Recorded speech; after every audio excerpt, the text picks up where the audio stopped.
warahmatullahi wabarakatuh. Kami dari kelompok D4 mata kuliah Manajemen Industri Media Massa dengan dosen pengampu Dr. Makrum Sanjaya MSOS. Saya Dea Germanitia. Saya Mutiara Nansali. Saya Putri Amanima. Saya Zita Kansaulia. Saya Olive Putri. Kami akan menjelaskan beberapa materi mengenai mata kuliah Manajemen Industri Media Massa. Fungsi media massa. Fungsi media massa di Indonesia didasari oleh dua undang-undang. Undang-undang yang pertama adalah Undang-Undang Nomor 32 Tahun 2002 tentang penyiaran, dan undang-undang yang kedua adalah Undang-Undang Nomor 40 Tahun 1999 tentang pers. Untuk undang-undang yang pertama, ia memiliki 6 fungsi media massa, sedangkan untuk undang-undang yang kedua, ia memiliki 5 fungsi media massa. Dari dua undang-undang yang telah disebutkan, maka bisa disimpulkan bahwa fungsi media massa itu ada dua. Yang pertama adalah yang ideal dan yang kedua adalah komersial. Ideal adalah di mana fungsi media massa itu sesuai dengan undang-undang yang tercantum. Seperti contohnya media massa berfungsi sebagai media informasi, hiburan, pendidikan, dan juga kontrol sosial. Sedangkan komersial adalah sesuatu yang berhubungan dengan perekonomian. Seperti contohnya adalah lembaga perekonomian dan juga kebudayaan. Selanjutnya yaitu sistem media massa, di mana pada materi ini terdapat 4 teori. Teori yang pertama yaitu teori otoriter, di mana pada teori ini berpendapat bahwa kerajaan dan gereja merupakan otoritas tertinggi di negara tersebut. Selanjutnya yaitu teori kedua yaitu teori liberal. Teori ini muncul karena pertentangan atas kaum otoriter, di mana mereka menganggap bahwa sifat alamiah manusia merupakan mencari kebenaran dan menjalani kehidupan sosial yang lebih baik. Selanjutnya yaitu ada teori tanggung jawab sosial, di mana teori ini muncul karena pertentangan kepada kaum kebebasan liberal, di mana mereka berpendapat bahwa kebebasan dan kewajiban itu harusnya beriringan. Yang terakhir ada teori komunis, di mana teori ini berpendapat bahwa kebebasan itu sejatinya tidak ada karena adanya kontrol media yang dilakukan langsung oleh para petinggi politik dominan di sana.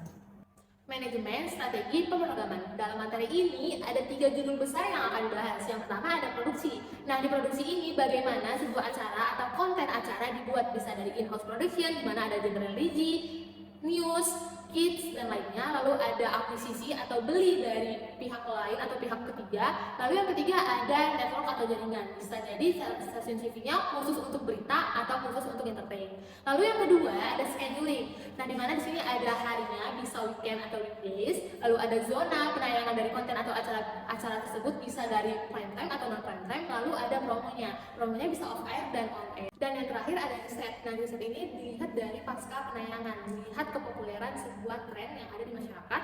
Lalu pasca penayangan melihat aspek demografi, psikografi, dan yang terakhir dari hasilnya. Hasil dari acara tersebut, bagaimana ratingnya, kesukaan, dan kritik saran dari masyarakat yang menontonnya. Manajemen strategi produksi berorientasi pasar. Program berorientasi pasar yang pertama yaitu ada untuk memenuhi kebutuhan pemirsa.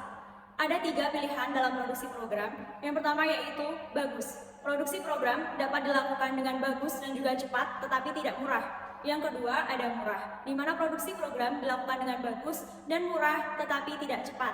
Yang ketiga ada cepat, di mana produksi program dilakukan dengan cepat dan murah, tetapi tidak bagus. Selanjutnya pengaturan waktu tayang sesuai dengan kebutuhan pengiklan. Pengiklan ingin menjangkau audiens yang optimal untuk produk yang murah atau konsumsi sehari-hari, di mana dia berfokus untuk mementingkan jumlah atau audiens sebanyak-banyaknya. Yang kedua ada iklan dengan produk mahal, di mana pengiklan ini mencari audiens yang berkualitas dengan daya beli yang tinggi dan juga kelas sosial ekonomi yang tinggi. Setiap lembaga penyiaran itu berlomba dan bersaing untuk menyajikan program acara yang digemari banyak penonton, sehingga menarik para pengiklan untuk memasarkan produknya. Selanjutnya adalah manajemen SDM dan redaksi pemberitaan. Manajemen SDM bertugas mengelola orang-orang secara efektif untuk memotivasi mereka secara produktif dan proses pembangunan karir melalui sistem kontrak, job description, peresmian status, pelatihan, dan lainnya. Teman-teman tahu nggak sih jumlah SDM media massa dalam skala nasional? Untuk media cetak terdiri dari 150 sampai dengan 400 orang, media online 100 sampai 300 orang, dan media elektronik 600 sampai dengan 1.200 orang. Selanjutnya ada aspek manajemen redaksi pemberitaan. Aspek yang pertama adalah struktur organisasi. Struktur organisasi ini berisi pemimpin redaksi hingga pelaksana seperti reporter atau jurnalis. Lalu ada bagian kewenangan yang jelas atau job description. Aspek yang kedua yaitu profesionalitas. Pekerja redaksi diisi oleh tenaga profesional yang terlatih dan kompeten. Aspek yang ketiga yaitu terikat regulasi dan kode etik. Para pekerja redaksi bekerja sesuai Undang-Undang Pers atau Undang-Undang Penyiaran dan menaati kode etik jurnalistik dan P3 SPS. Lalu, aspek yang keempat yaitu kebijakan redaksi atau editorial policy. Setiap redaksi pemberitaan memiliki kebijakan redaksi sebagai panduan arah dan gaya pemberitaan. Aspek yang kelima yaitu idealisme versus komersialisme. Setiap media massa harus memiliki keseimbangan dua kutub yang saling mempengaruhi aspek informatif atau edukatif atau kritis versus komersial. Lalu aspek yang terakhir, kapital, karya, dan teknologi. Kelangsungan media massa tergantung pada modal atau kapital, pekerja, dan keandalan teknologi. Sekian penjelasan dari kelompok kami. Wassalamualaikum warahmatullahi wabarakatuh.